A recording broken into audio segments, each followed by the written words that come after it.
People who work for the super wealthy, what stuff have you seen? Worked as one of 4 full-time groundskeepers at a large estate. 46 acres of lawn to mow twice a week. 2 clay tennis courts, 3 pools, 1 for the main house and 1 for each of the 2 guest houses. 100+ acre private lake with boathouse. No clue how big the whole estate was including the woods. Personal favorite was the 3-mile personal racetrack. But what really blew my mind was that he hosted his niece's wedding one summer, paid $350,000 to have this massive willow tree trucked in and planted by the lake for wedding photos. Only to pay another $50,000 to have it removed and the landscaping returned to its original state after the wedding because he did not like the look of it. I often do work for the wives of wealthy professionals. The thing that has always stood out to me is that if I tell them that something they want isn't doable, they respond with literal confusion. It isn't anger. It's confusion. They are so unaccustomed to not being given exactly what they want that it's as if they don't understand what is happening when they are told they can't have something. $40,000 per year on sports coaching and travel, each, for 2 kids. It was a better option than having them get into drugs or blow money in other destructive ways. When the oldest kid turned 22, he got mad at his mom and yelled at her, "All I know about is sport." She said, "I know. But you don't have a cocaine addiction and 3 pregnant strippers, like your Uncle Mark." Not the craziest thing, but wild to me. I was working for a kind of well-off family during a summer. I went inside to get a drink and the mom was cleaning the kitchen, putting things away and such. She picks up a MacBook and says to me, "Hey, do you want this?" No one uses it, got a brand new MacBook for college. My brother-in-law builds custom homes in the redneck Riviera belt of Florida. One day, he called me to come over to this $15 million beach house he was doing a complete remodel of. He was the original builder. He asked me to bring my truck and trailer. I show up, and he walks me through all 4 floors. He then says, "The owners have removed all the stuff they want to keep. She has told me to dispose of everything as I see fit. Get what you want. Furniture, appliances, outdoor furniture, rugs, lamps, artwork, you name it." I don't know the value of everything I took home with me that day, but it was the highest end stuff I've ever seen. 4 floors of it, and I only got 1 trailer load because I simply couldn't fit anything else in my house. I likely had over $20,000 worth of furniture and appliances on that trailer. Had a client come into our 3D printing office. His attention was immediately caught by a large industrial 3D printer in our showroom. Pulled out a credit card and bought a $250,000 machine on the spot. Best part was when we installed the machine at his facility. First thing he wanted to print was a meter-tall penis. Few weeks after the install, we got a photo of him standing next to the meter penis. Money well spent. My sister is a butler for a super wealthy family. She told me a couple crazy stories. The family once got this super expensive rare breed cat, and a few months later, the wife tells my sister she can feel the cat isn't quite happy in their house, so she asks her to take their private jet to drop the cat off in their mansion on Lake Como, Italy, so it could spend a holiday in the sun. That same woman would then sometimes berate my sister for buying soap in plastic dispensers instead of just soap bars because it's bad for our planet. They bought this insanely huge super luxurious cabin in one of the most expensive ski stations in Switzerland. They realized the cabin, more like a mansion really, right next to theirs was for sale, and then bought that one as well just so they wouldn't have close neighbors. I moved the guy that created eBay. He had Aretha Franklin's grand piano, played it, and Elvis Presley's coat, didn't wear it. An old boss did extremely well and sold off the lion's share of his ownership, but wanted to stay involved in the company anyway, so he'd drive his absurd supercar to the office and just hang out. One day he came into the office, and it was set up in such a way that the executive offices were in a little 2x2 office glass pod in the middle, with curtains for privacy if needed, and our rows were arrayed around them. He sat in his little glass office all day and cleaned his handguns. I'll say this though, he wasn't a bad dude. We may not have seen eye to eye on politics, but if you worked for the company he knew your name and would hang around and chat. Super generous around the holidays, with time off and the big holiday party / door prizes / stuff of that nature. The company went way downhill when he finally let go of the reins completely.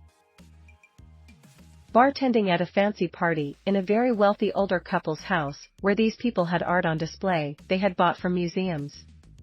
I was working in a room where 3 walls were glass, and you could see this beautiful manicured garden with sculptures.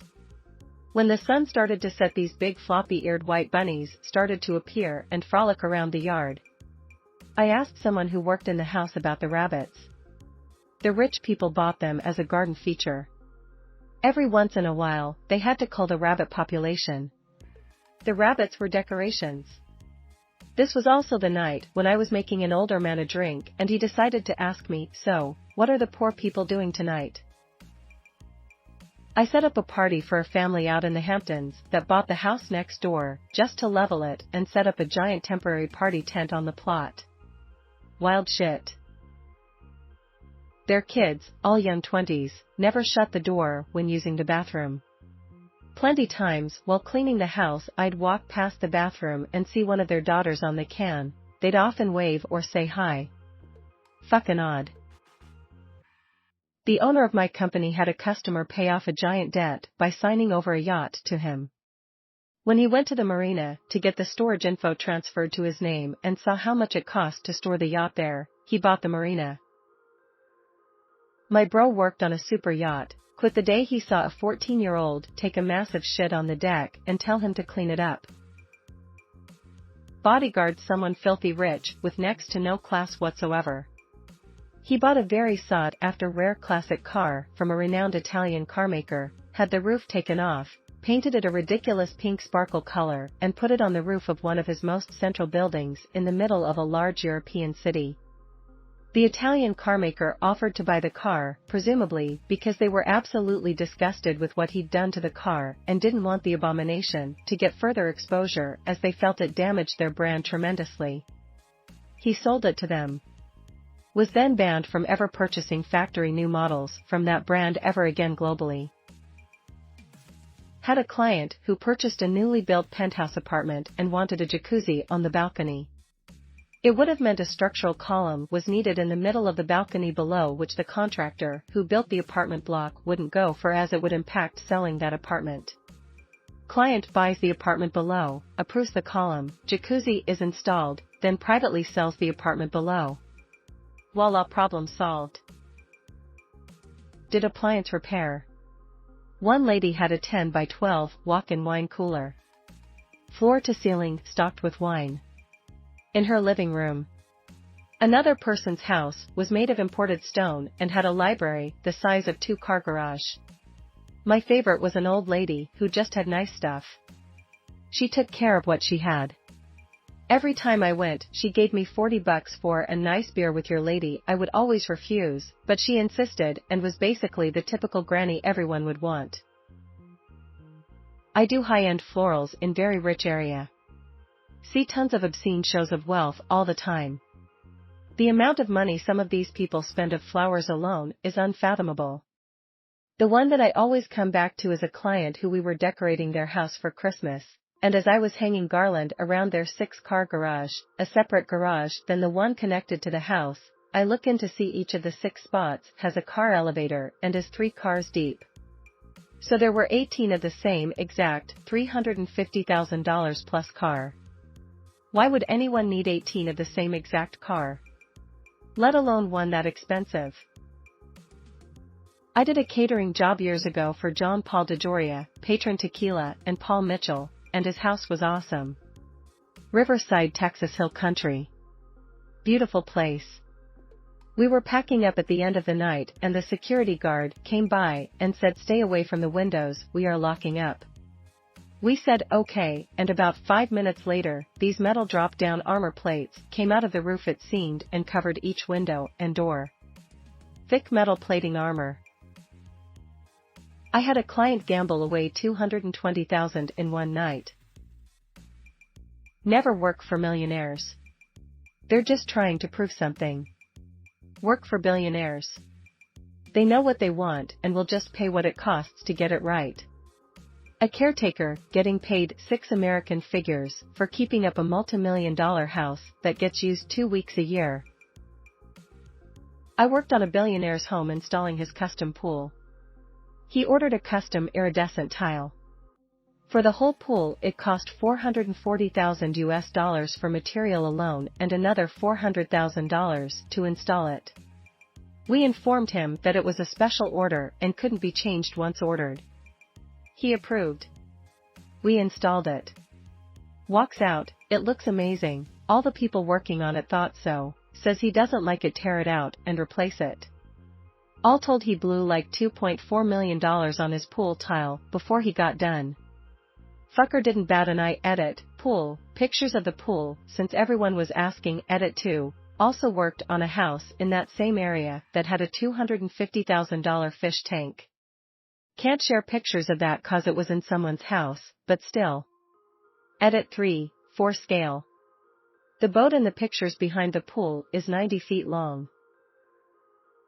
I interned a long time ago where we had to clear every single check or credit card charge with a guy's parent because he got conned into joining a cult and the leader kept getting him to piss away his trust fund. Once there were enough checks and balances in place, he got kicked out of the cult for not paying up anymore.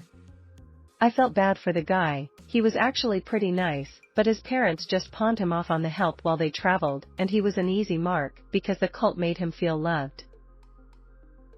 My sister worked on a private yacht of one of the old money US families. She said the parents all seemed okay, the kids though were fucked up, shitting the bed every night, drugs, constantly, poor social skills. I coached sailing to the child of a CEO from one of the biggest US service industry conglomerates. When his child did well, he would take me out to dinner, sometimes, with his buddies. The many stories they each told of cheating on their wives, drug-taking, tax evasion, and general scumbaggery genuinely shocked me, especially when I had a close relationship with some of his children. Radiant heated driveways to melt snow. A turntable to rotate their car so they didn't have to back out of their driveway. Lifts in the garage so they can park cars underneath each other. Redid a lady's shower one time during the middle of a nasty divorce. The shower was 6 feet by 10 feet with the entire ceiling covered in shower heads. Since he was off with half the office, I figured I'd get the other half all in here. Lady was a baller, $500 tip for everyone who worked on that bathroom because it was her ex's money. Edit, we redid the glass to her shower when I was at a glass shop. How the actual plumbing and stuff worked is beyond me. My job was to bring in giant panes of glass, attach them to the wall/floors, waterproof the seals, and dip. With how large her house was and the other 2 smaller houses that were attached, I'm sure she had enough money to throw at someone to solve those plumbing problems. My friend is a mechanic. A wealthy, fat, famous, and all-round unlikable entrepreneur came into his work one day and took a liking to his coworker. He asked my friend's coworker to come and work for him maintaining his car collection. It was really good pay, and he got to work on some cool cars, so he thought why not. His days were spent working on old, rare sports cars on his sprawling property, but every now and again, he'd get sent to Europe or the United States to check out cars that entrepreneur was interested buying. He'd get sent to auctions all the time and ring up said entrepreneur while it was happening so he could bid on the car on his behalf. Edit, not Jay Leno. If you can figure out the country I'm in, you'll 100% know who it is. Not Clarkson either. Yep, it was Clive. I did pest control for the CEO of a pretty big candy company. Dude had cases and cases of